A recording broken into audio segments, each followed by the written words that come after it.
তো দেখুন বন্ধুরা, আমরা এখন চলে এসেছি পুরীর ফেমাস দোকান কাকাতুয়া। তো এই দেখুন কাকাতুয়া মিষ্টান্ন ভাণ্ডারের মধ্যে এই রাজনন্দিনী বাবা দাঁড়িয়ে আছে, আর এখানে আমরা সমস্ত বন্ধুদেরকে দেওয়ার জন্য এখানে পুরীর খাজা কিনতে যাব। তো চলুন এখানে পুরীর খাজা কিনে নেব। দেখতেই পাচ্ছেন কাকাতুয়ার নাম নিয়ে এই কাকাতুয়া মিষ্টান্ন ভাণ্ডার। এই দেখুন রাজমির দেখছে কাকাতুয়া, রাজমির দেখছো কাকাতুয়া, এই দেখো রাজমির রাজনন্দিনী দেখলে কাকাতুয়া। হ্যাঁ দেখো অনেক পুরনো দোকান। তো চলো আমরা এখানে খাজা কিনবো আর সমস্ত বন্ধুদের সাথে শেয়ার করব।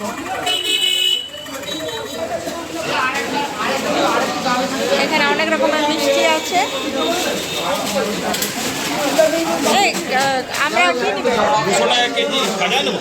হ্যাঁ 200 টাকা কেজি।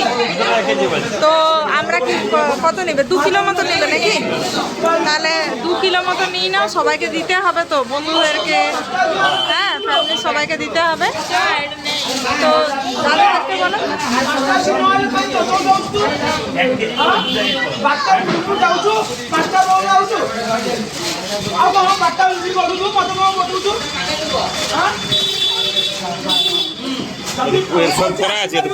হ্যাঁ হ্যাঁ এখানে দেখতে হবে না, কারণ এদের তো কোনো শাখা নেই।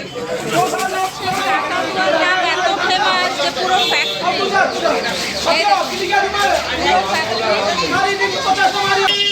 আসছে সঙ্গে সঙ্গে প্যাকিং হচ্ছে। আর এগুলো দেখতে হবে না, মানে একদম চোখ বন্ধ করে। এই দেখুন টেস্ট করতেও দিয়েছে। রাজমির খেয়ে বলো তো কেমন টেস্টটা? কেমন? এটা নাম্বার 1, কারণ এদের অনেক আদি দোকান আর এনাদের কোনো শাখা নেই, তাই না? তো আপনারা যখনই পুরী আসবেন চোখ বন্ধ করে এই কাকাতুয়ার ইয়েতেই আপনারা কেনাকাটা করবেন, এই খাজা নিয়ে যাবেন। পুরীতে এমনিতে অনেক দোকান আছে, কিন্তু কাকাতুয়ার দোকান থেকে নিয়ে গেলে আর কোনো বলতে হবে না। হয়ে গেল আমাদের কেনাকাটা। 2 কিলো নিয়ে নিচ্ছি।